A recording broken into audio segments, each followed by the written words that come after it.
Assalamualaikum warahmatullahi wabarakatuh. Kami dari kelompok 9 mata kuliah basis data lanjut E081. Di sini kami akan menjelaskan dan mempresentasikan final project kami yaitu Marketplace Online. Sebelumnya, izinkan kami perkenalan dulu. Saya Ardina Mudali Fazain dengan NPM 2308101041. Saya Abel Dwi Ramawati dengan NPM 2308 1010 231. Saya Muhammad Bagus Satrio Aji dengan NPM 2308 1010 258. Saya Elizabeth Jonita Putri Kurniawan dengan NPM akhir 264. Selanjutnya di sini kami akan menjelaskan mengenai studi kasus kami yaitu Marketplace Online. Studi kasus yang kami implementasikan untuk memperdalam pengetahuan kami mengenai basis data adalah Marketplace Online.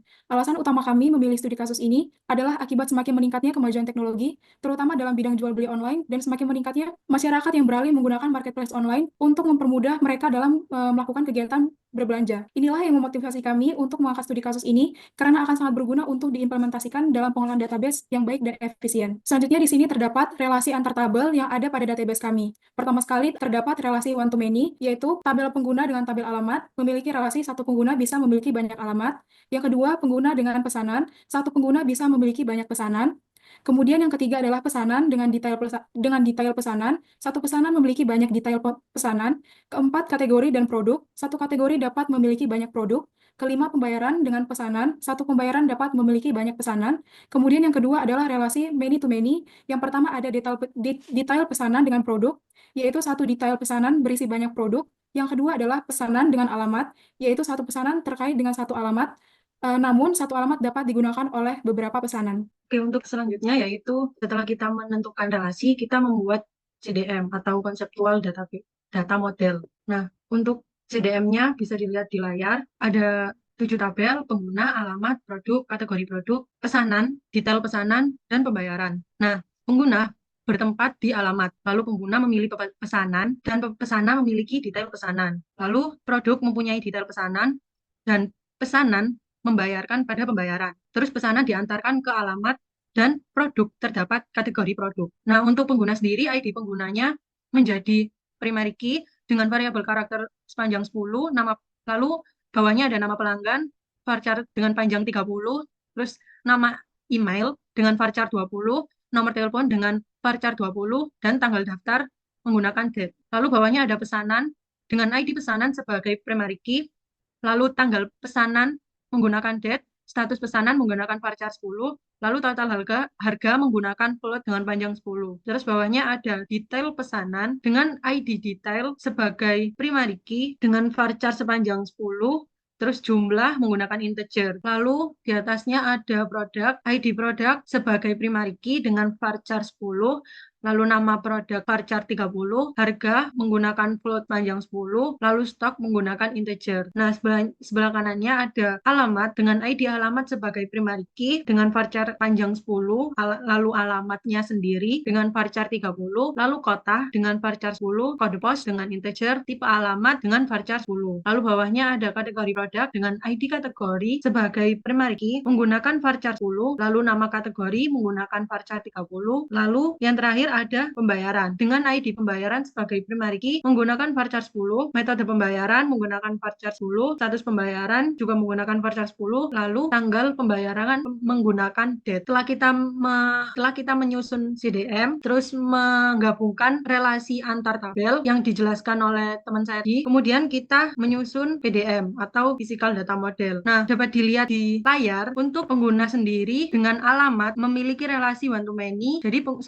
satu pengguna bisa memiliki banyak alamat. Lalu pengguna ke pesanan. Jadi satu pengguna bisa memiliki banyak pesanan one to many. Lalu ada pesanan ke detail pesanan. Itu satu pesanan memiliki banyak detail pesanan. Lalu selanjutnya kategori produk dan produk. Itu juga one to many. Jadi satu kategori produk dapat memiliki banyak produk. Lalu selanjutnya ada pembayaran ke pesanan. Itu satu pembayaran dapat memiliki banyak pesanan. Lalu untuk selanjutnya ada detail pesanan ke produk. Detail pesanan ke produk. Jadi produk memiliki detail pesanan. Itu relasinya many to many. Jadi satu detail pesanan berisi banyak produk. Nah, untuk selanjutnya pesanan ke alamat. Pesanan ke alamat. Itu satu pesanan terkait dengan satu alamat. Namun satu alamat dapat digunakan oleh beberapa pesanan. Untuk selanjutnya, nah setelah membuat CDM dan PDM, selanjutnya kita membuat database. Dan pembuatan database akan dijelaskan oleh teman saya. Nah, di sini sudah ada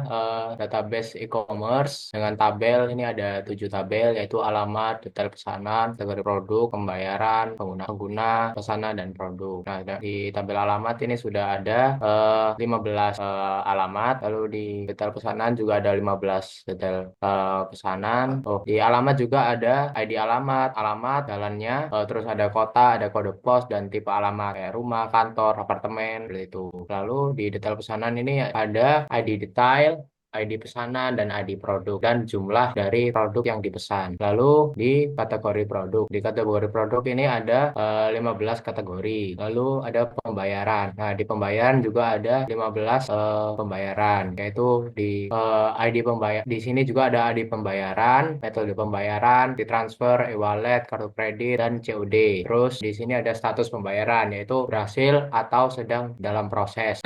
Nah, di tanggal pembayaran, ketika pembayaran berhasil, maka tanggal pembayaran juga ada tercantum di tanggal pembayaran. Jika sedang proses, maka tanggal pembayaran juga masih kosong karena sedang diproses. Terus lalu tabel pengguna. Di tabel pengguna ini ada ID pengguna, nama pelanggan yaitu namanya, terus ada nama email, lalu ada nomor telepon dan tanggal daftar, dan juga ID alamat untuk mengetahui kalau si John D itu memiliki alamat di ID alamat asal A001. Lalu di pesanan. Di pesanan ini ada 15 pesanan dengan atribut-atribut, yaitu ada ID pesanan, tanggal pesanan, status pesanan, total harga, dan ID pengguna. Nah, pesanan ini ada di status pesan ini ada selesai dan masih proses. Nah, selesai dan proses itu tergantung di pembayaran tadi. Jika sudah selesai, maka proses di sini sudah selesai. Lalu di produk. Nah, di produk sendiri ada eh, 30 produk.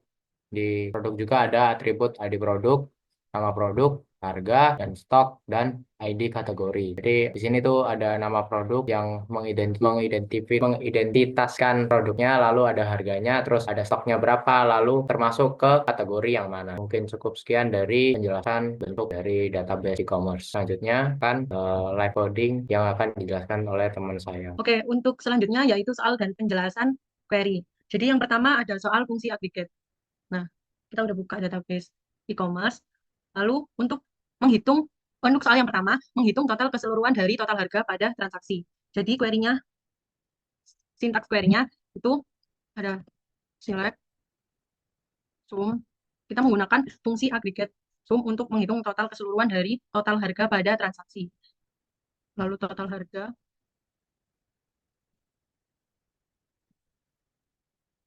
Oh ya, untuk menghitung total keseluruhan dari total harga pada transaksi, kita melihat pada tabel pesanan. Nah, total harganya dari ini. Lalu has total transaksi. Lalu from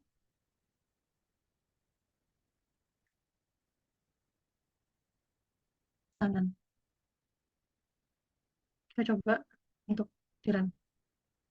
Nah, hasilnya untuk total dari keseluruhan tadi itu diberi alias nama total transaksi dan dijumlahkan dan hasilnya sebanyak 3.630.000.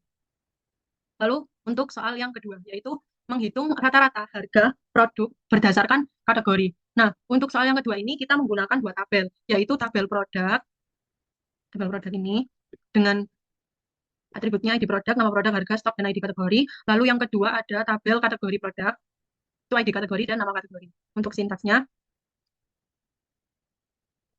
select, itu sebagai kategori produk, lalu nama kategori,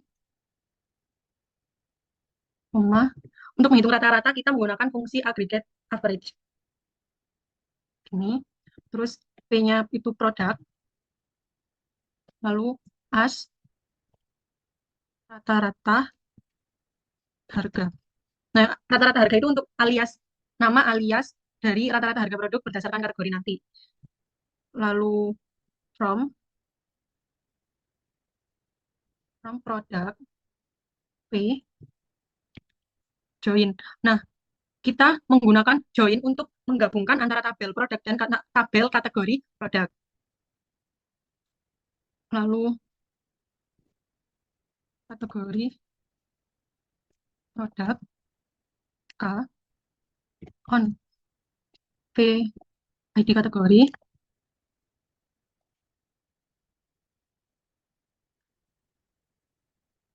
sama dengan K ID kategori.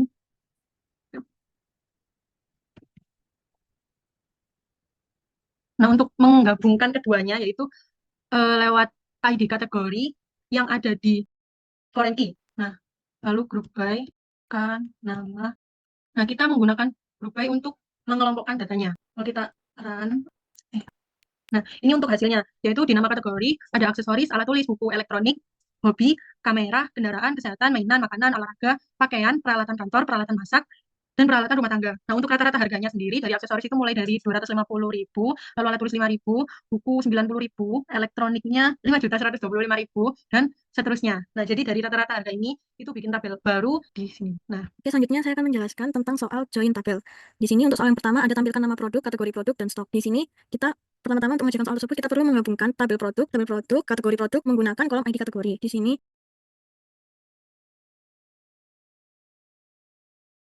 kemudian kategori produk, nama kategori,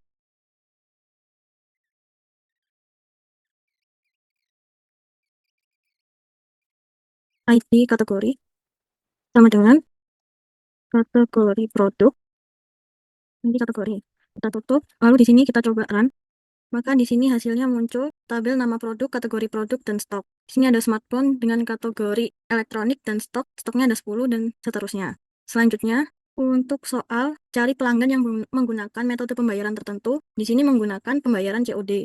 Untuk mengerjakan soal ini, diperlukan mengidentifikasi nama pelanggan yang memiliki metode pembayaran COD dengan memilih kolom-kolom relevan dari tabel pengguna. Tabel pengguna seperti nama, email, nomor telepon, dan itu juga mengambil dari detail pesanan. Jadi, kita menggunakan select ID pengguna, ini nama pelanggan, dan nama email, nomor telepon, tanggal daftar. Lalu untuk pesanan itu ada ID pesanan, ada tanggal pesanan, lalu status pesanan, dan total harga. Selanjutnya dari pembayaran, ada metode pembayaran, lalu status pembayaran, dan yang terakhir tanggal pembayaran. From pengguna menggunakan join pesanan on PID pengguna sama dengan pesanan ID pengguna.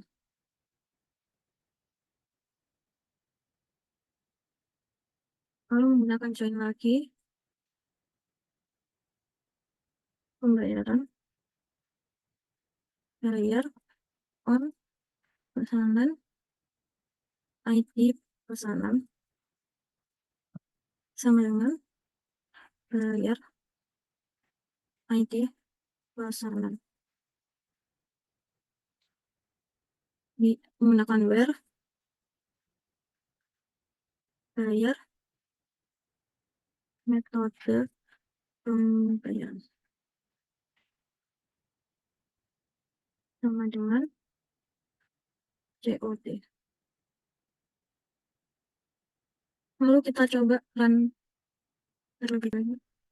Oke, di sini muncul tabel baru yaitu dengan ID pengguna, nama pelanggan, nama email, nomor telepon, tanggal daftar, ID pesanan, tanggal pesanan, status pesanan, total harga, metode pembayaran, status pembayaran, dan tanggal pembayaran. Sekian penjelasan mengenai soal join tabel. Saya kembalikan ke teman saya. Jelaskan mengenai penerapan materi subquery dalam soal kami. Yang pertama di sini terdapat soal yang pertama yaitu adalah cari alamat yang digunakan oleh pelanggan dengan pesanan terbanyak. Untuk menyelesaikan soal ini diperlukan atau dilibatkan 3 tabel, yaitu yang pertama adalah tabel alamat, kemudian yang kedua adalah tabel pengguna, dan yang ketiga adalah tabel pesanan. Nah, di sini kita akan coba untuk menyelesaikan soal ini. Pertama sekali di sini ada select alamat, from alamat, where ID alamat. Jadi fungsi ini adalah nanti untuk menampilkan alamat dari pengguna ke tabel yang kita inginkan, sesuai yang diperintahkan oleh soal.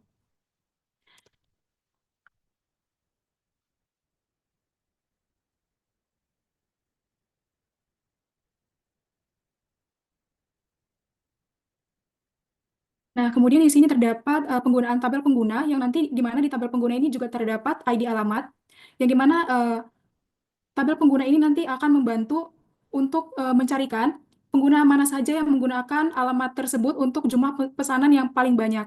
Kemudian di sini juga terdapat ID dari pengguna.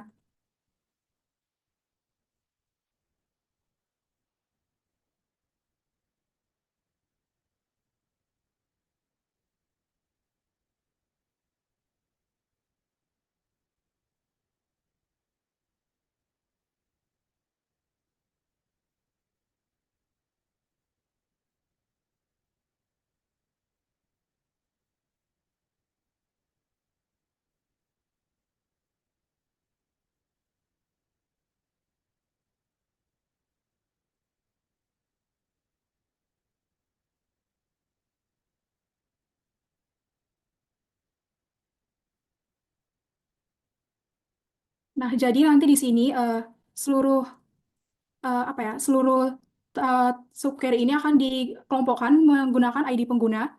Kemudian nanti akan diurutkan mulai menggunakan fungsi descending, yaitu diurutkan mulai dari yang terbesar hingga yang terkecil. Nah, sekarang kita coba untuk mengeksekusi query. Nah, di sini dapat kita lihat tampilan alamat. Ini adalah tampilan alamat dengan pesanan terbanyak yang digunakan oleh pengguna.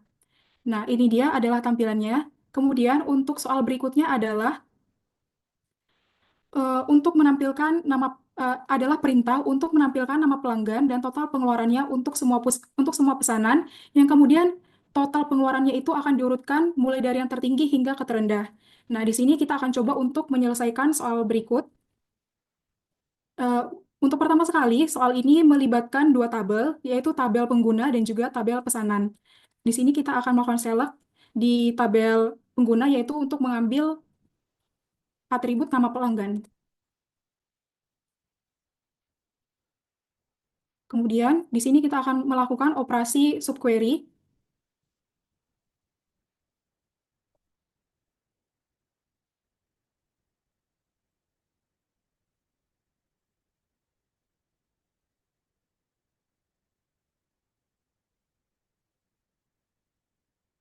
Nah, fungsi dari tabel pesanan ini adalah untuk menghubungkan antara nantinya tabel pelanggan atau pengguna ke tabel pesanan untuk mengetahui pelanggan mana saja yang melakukan pengeluaran yang paling besar.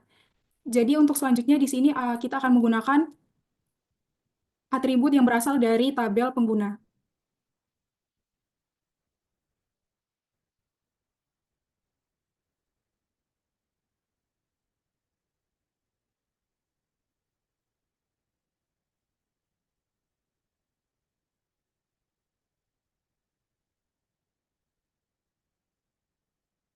Nah, jadi nanti untuk menyimpan data yang telah kita inginkan, itu akan disimpan di tabel baru yang bernama total pengeluaran. Kemudian selanjutnya di sini kita juga akan menggunakan tabel pengguna.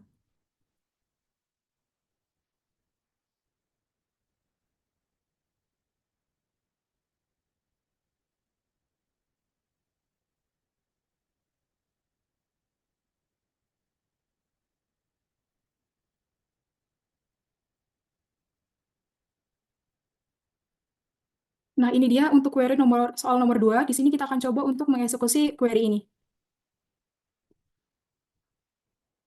Nah, ini dia hasil dari eksekusi kita mengenai soal nomor 2. Dapat kita lihat di sini terdapat tabel baru yang kita inginkan, yaitu total pengeluaran, yang di mana di dalamnya terdapat nama pelanggan dan juga total pengeluarannya. Nah, ini adalah tampilan dari namanya. Kemudian di sini seluruh data diurutkan mulai dari data yang tertinggi hingga ke terendah. Nah, itu dia yang bisa saya jelaskan mengenai implementasi subquery dalam database kami. Selanjutnya akan dijelaskan oleh teman saya mengenai materi trigger. Ya, di sini saya akan menjelaskan tentang materi trigger. Jadi soal yang pertama adalah mengubah status pesanan di tabel pesanan menjadi selesai jika status pembayaran di tabel pembayaran telah berhasil menggunakan trigger after update. Jadi langsung saja buat trigger baru namanya ubah status eh, pesanan. Pesanan. Langsung saja kita eksekusi.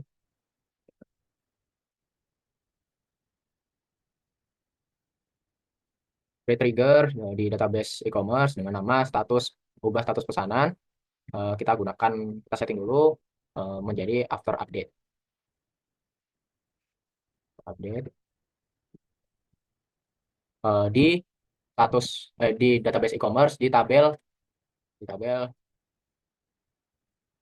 pembayaran. Oke. For each row bikin langsung saja if new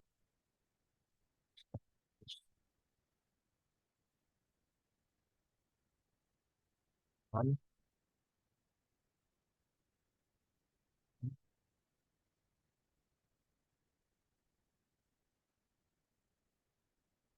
still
Nah, ini kodenya sudah selesai, jadi saya jelaskan lagi mulai dari begin. Jika status pembayaran yang baru itu diupdate menjadi berhasil, kemudian mengupdate di tabel pesanan, mengatur untuk status pesanan menjadi selesai. Yang dimana ID pesanan sama dengan new ID pesanan yang baru, lalu and if, karena kita mulai dengan if. Nanti kita coba untuk run, error, status pembayaran, ini unknown kolom status pembayaran. Status pembayaran pembayaran boleh ya, sekarang lagi sukses. Nah, kita update di eh, pembayaran. Jadi di sini saya akan mengupdate di ID pembayaran 14. Ini kan masih proses, coba kita ganti dengan berhasil kita isikan, karena berhasilnya sekarang kita isikan tanggal sekarang. Oke, lalu kita simpan tabelnya. Yes, sudah. Maka di sini akan di tabel pesanan, coba pesannya ada selesai di 14. Coba di 12 kan, di sini masih proses.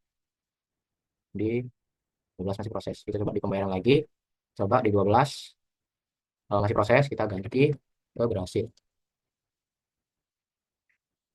Proses tanggalnya. Nah, sekarang kita simpan. Lalu kita cek lagi di pesanan. Nah, di pesanan juga langsung otomatis ke update menjadi pesanan sudah selesai.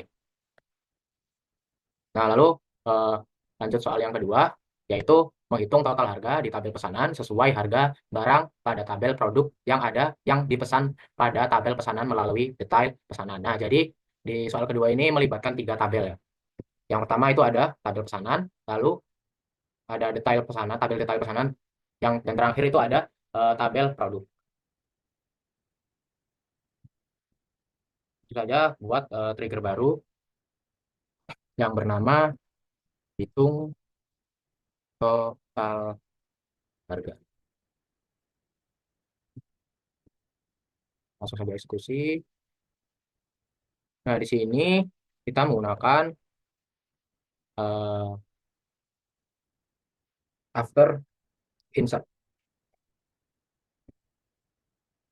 Ya, jadi create tabel, create trigger di database e-commerce, hitung total harga, yang di mana database yang di database e-commerce di tabel ke sana.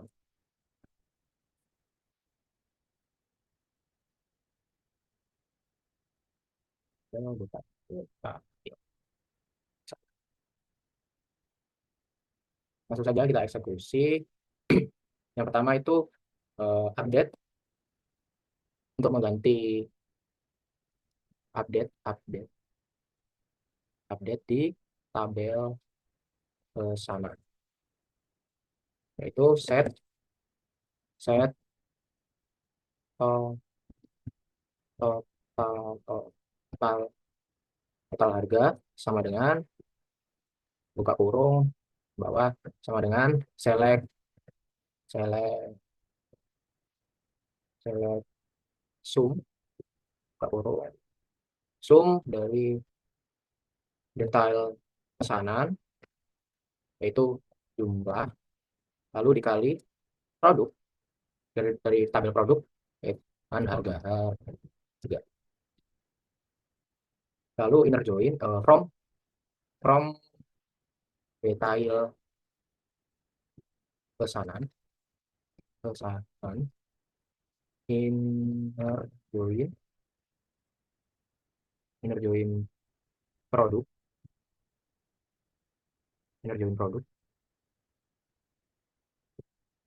on detail pesanan sama dengan detail ID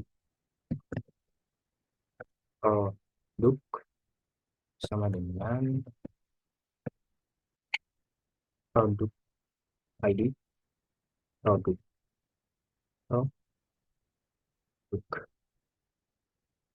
detail pesanan DP produk.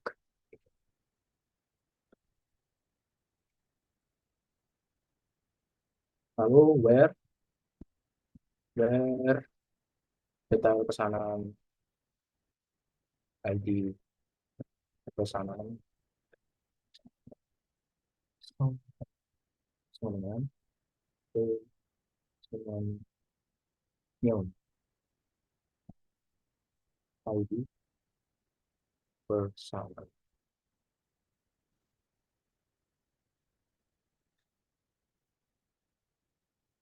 Ditutup kurung untuk bentuk yang ini.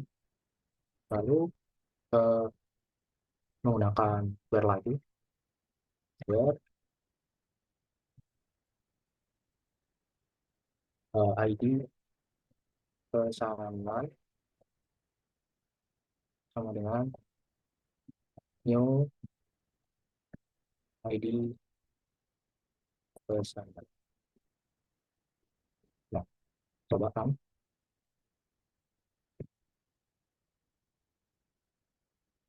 Sukses. Nah, kita langsung ke tabel pesanan.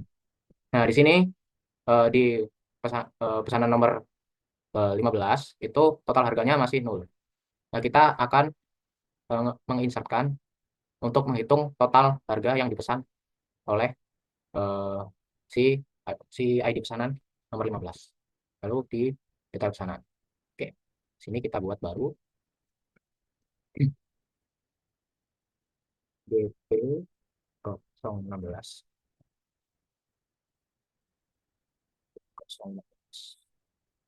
untuk ID pesannya 15 karena kita akan merubah yang 15.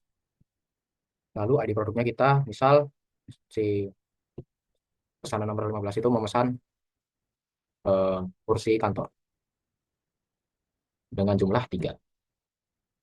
Oke, sudah, kita simpan. Sudah. Lalu cek di pesanan di nomor 15. Nah, di sini sudah terupdate. Jadi total harga yang di pesanan nomor 15 ini sudah ada total harganya senilai 2.100.000. Sekian dari saya untuk materi trigger. Nah, itu dia presentasi kami dan juga live coding kami mengenai final project kami dengan studi kasus marketplace online. Apabila ada kekurangan dan salah kata kami mohon maaf dan kami ucapkan Assalamualaikum warahmatullahi wabarakatuh.